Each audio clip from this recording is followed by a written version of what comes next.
Hello everybody, welcome to this next video on linear algebra. In this video, we will again discuss some important results about the invariant subspaces. So the result which I am going to write is an important result as compare when it is concerning with the matrix representation of linear transformations. So let me write down the statement, which is actually a theorem, statement of theorem. So here we are saying that suppose W is an invariant subspace of V. Let me write it down like this. Let T from V to V be a linear operator, and let W be an invariant subspace of V under T, subspace under T. Right? The definition is clear to us now. Then T has a block triangular representation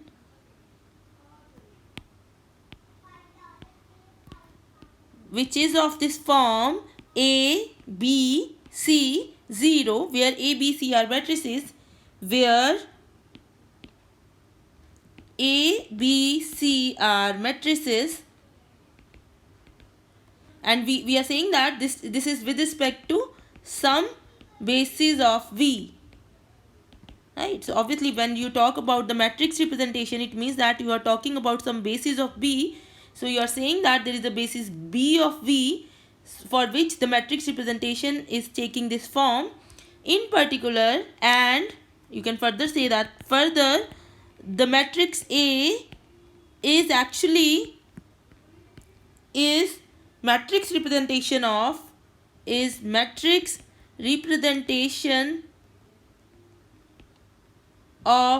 restriction of T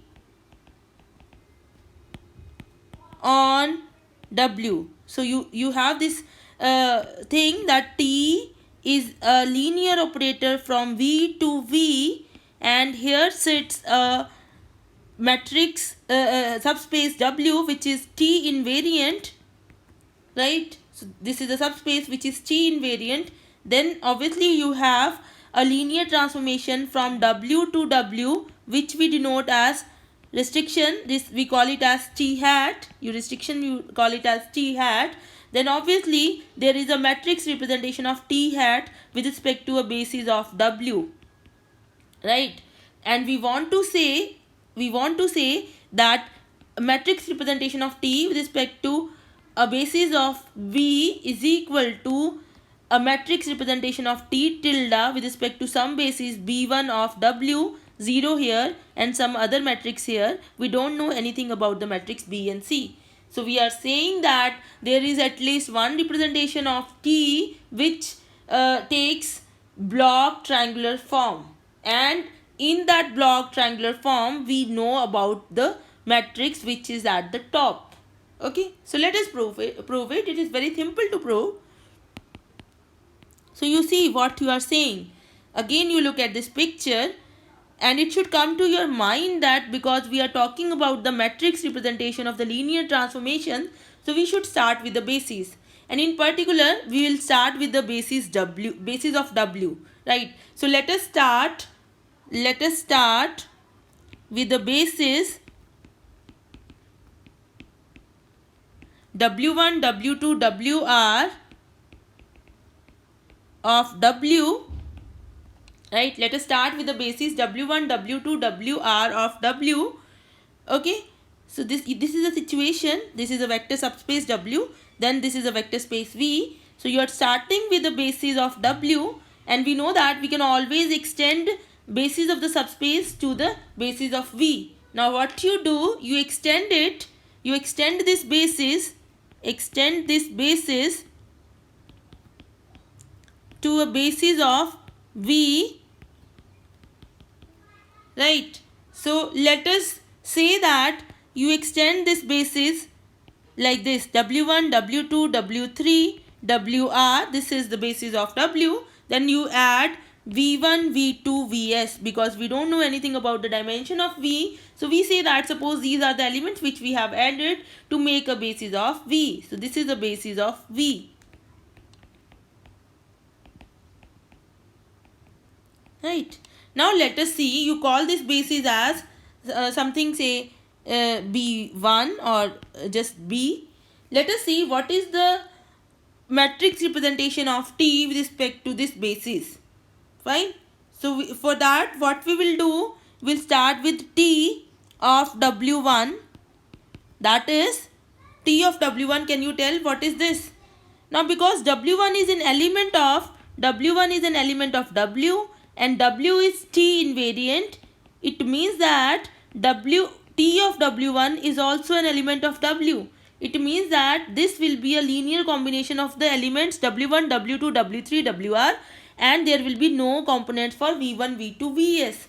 So this will look like A11 W1 plus A12 W2 plus so on A1R WR plus 0 V1 plus 0 V2 and so on 0 Vs.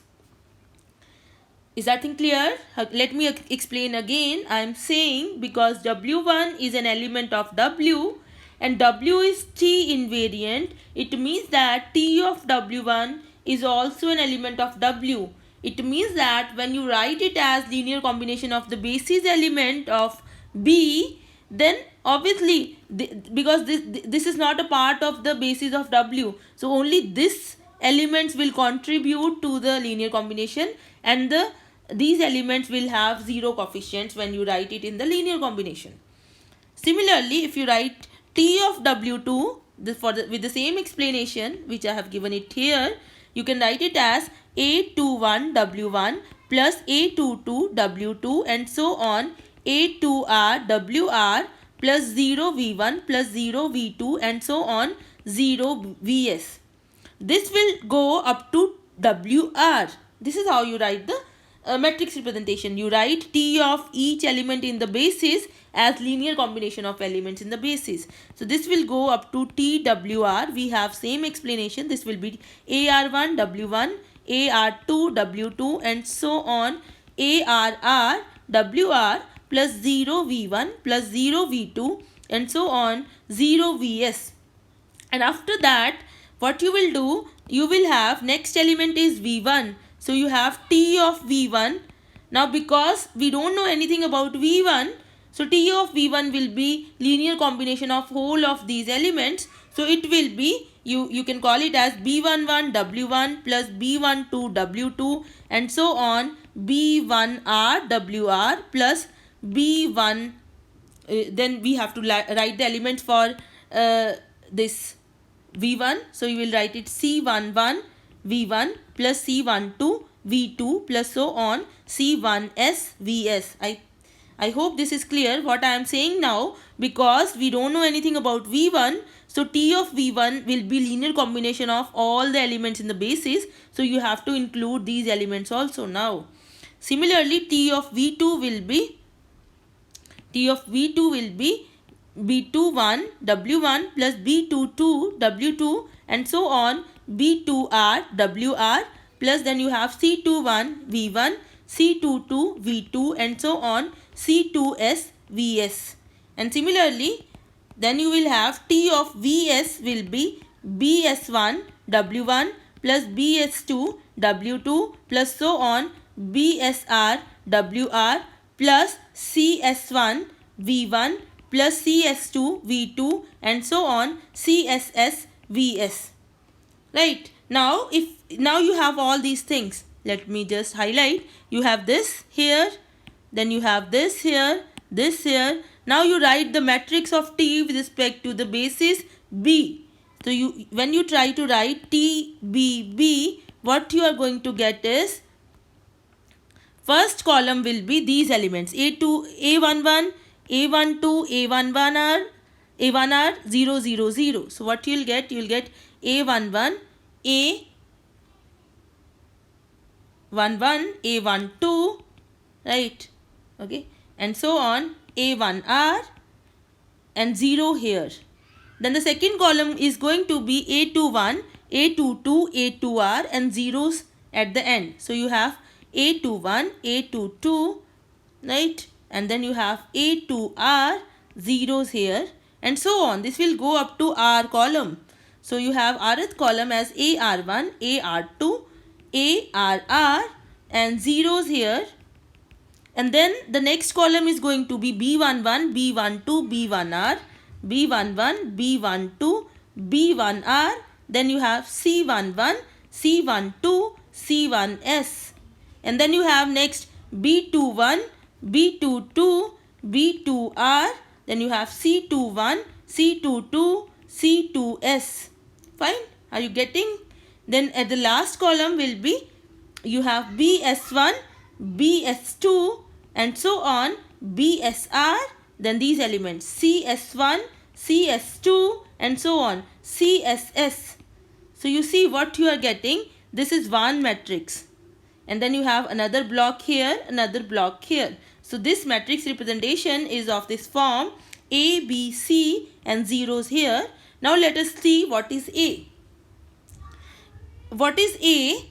A is this matrix A11, A12, A1R, A21, A22, A2R and so on, AR1, AR2, ARR. Now you see W has a basis W1, W2, WR, and if you look at the matrix representation of T hat, which is from W to W, what will be that? That will be, you will write T hat W1, which is same as T of W1. And we know that this is A11 W1 plus A12 W2 plus so on. This is how we have chosen these things, right? A1 AR WR. And then you have T hat W2 as T of W2, and this is from here. This is because you have already written these elements like this. So I am omitting this part because anyway this part is 0. Now I don't need this part. So this is A21 W1 plus A22 W2 and so on, A2R WR. And then you have T hat WR will be T of WR, and that is AR1 W1 plus AR2 W2 and so on, ARR WR. Now if you look at the matrix representation of T hat with respect to this basis, call it B1 of W, then it is of this form A11, this will be the first column. This is how you write the matrix representation. A11, A12, A13, A1R. This is going to be the second column. A21, A22, A2R. This is going to be the last column. AR1, AR2, AR3 and so on, ARR. So can you see this matrix and the matrix A here, they are same. So we can clearly say that A is matrix representation of restriction of T onto W. Okay. So this is how you prove it. Thank you.